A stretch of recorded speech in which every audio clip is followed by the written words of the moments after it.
வணக்கம் உறவுகளே, வாங்க நம்ம வேலைக்கு போகிற வழியை காட்டுறோம். இந்த வழியில் பாருங்கள், யாருமே இல்லை, ஒரு ஆள் மட்டும் தனியாக நடந்து போகிறேன். இந்த பாதுகாப்பு எங்கே இருக்குன்னு நினைக்கிறீங்க? எல்லா ஊர்லேயும் எல்லா விஷயமும் தப்பாகவும் நடக்கும்.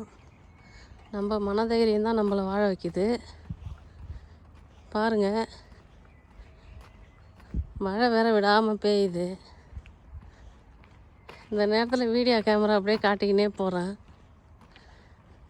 ஆனால் சில நேரம் எதுனாலும் நடக்கலாம். ஆனால் இந்த ஊரை பொறுத்த வரைக்கும் ஒரு நம்பிக்கை தான். அப்படிலாம் எதுவும் இருக்காது, நம்ம பாதுகாப்பு இருக்குன்னு. தனி மனுஷியாக ஒரு ஆள் இந்த ஊரில் பிழைக்கலாம்.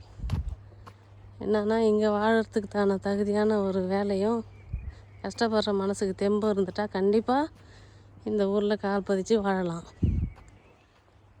எல்லா ஊர்லேயும் கஷ்டங்கள் இருக்கத்தான் செய்யுது. சில இடத்துல கஷ்டம்னு நம்ம நினச்சிக்கின்னு அதை பயன்படுத்தாமல் விட்டுறோம். எதுக்குமே உழைப்பு தான் உயர்வுன்றது அன்றைக்கே சொல்லி வச்சுட்டாங்க. நம்ம உழைக்க நம்ம தெம்பெட்டு நம்ம நல்லபடியாக வாழ்ந்துடலாம் அப்படின்ற நம்பிக்கை இருந்தால் எந்த கஷ்டமும் நம்மளுக்கு கஷ்டமாக தெரியாது. இன்றைக்கி ஏதோ இதை அவங்கக்கிட்ட பகிர்ந்துக்கணும்னு நான் அந்த வீடியோ எடுக்கிறேன். ஆனால் மக்களே, எல்லாருக்கும் கஷ்டம் இருக்க தான் செய்யும். வெளிநாடு மட்டும் சும்மா கடந்து போயிட முடியுமா என்ன? வாழ்க்கையில் எந்த நாடாக இருந்தாலும் எந்த கோடீஸ்வரன் இருந்தாலும் அவனுக்கு தகுந்த மாதிரி கஷ்டங்களுக்கு வரத்தான் செய்யும். நாம் தான் அதுக்கு தகுந்த மாதிரி வாழ்ந்துக்கணும். சில விஷயம் ரொம்ப நாள் கடைப்பிடிக்க முடியாது. அதனால் முடிஞ்ச அளவுக்கு வயசு இருக்கும்போதே சம்பாரிச்சிடுங்க. அப்புறம் ஒரு வாழ்க்கை இருக்குது, காசை சேர்த்து வச்சுட்டு அப்புறம் வாழணும்னு பார்த்தா அப்படிலாம் ஒன்றும் கிடையாது. டாக்டர் ஒரு லிஸ்ட்டு போடுவார்.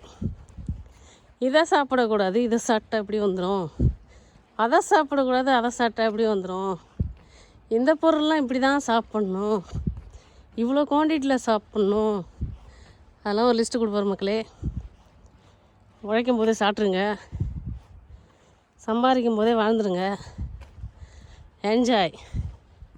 உழைப்புக்கு வயசே கிடையாது, மனசில் தெம்பு இருந்தால் போதும், வாழ்ந்துடலாம்.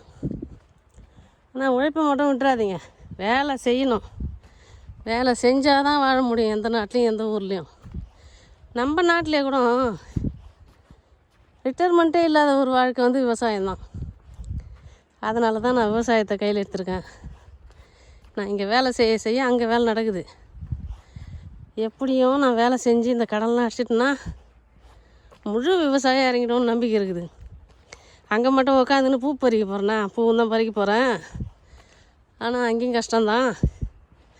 வாழ்க்கையை ஒரே மாதிரி வாழாதீங்க. சிட்டி லைஃபா வில்லேஜ் லைஃப் கொஞ்ச நாள் வாழ்ந்து பாருங்கள், சூப்பராக இருக்கும். இதுக்கு அது தேவலாம், அதுக்கு இது தேவலான்னு நம்மளே ஒரு முடிவுக்கு வந்துடுவோம். அதனால் எல்லா வாழ்க்கையும் உயிரோடு இருக்கும்போது வாழ்ந்துருங்க. உழைப்பே உயர்வோம். ஓகே மக்களே, வேலைக்கிட்ட வந்துட்டேன். இந்த வீடியோ இதோடு முடிச்சுக்கிறேன். இது மோட்டிவேஷன்லாம் நான் சொல்ல முடியாது, அது நீங்கள் எடுத்துக்கிட்ட பொறுத்து தான் இருக்குது. மோட்டிவேஷன் வீடியோன்னு எடுத்துக்கலாம், நான் அனுபவிக்கிறத சொன்னேன்னு எடுத்துக்கலாம், உங்களில் உங்கள் சகோதரியாக நான் எடுத்துக்கலாம். என்னை எப்படி எடுத்துக்கிறீங்களே தெரியாது. ஆனால் காலையில் இதை உங்கள்கிட்ட பகிர்ந்துக்கணுன்னு நான் இந்த வீடியோ பதிவு பண்ணியிருக்கேன். ஓகே மக்களே, பாப்பா, அடுத்த வீடியோவில் சந்திப்போம். விவசாய வீடியோலாம் விவசாயிகளுக்கு நல்லா சப்போர்ட் பண்ணுங்கள். ஓகே, பாய்.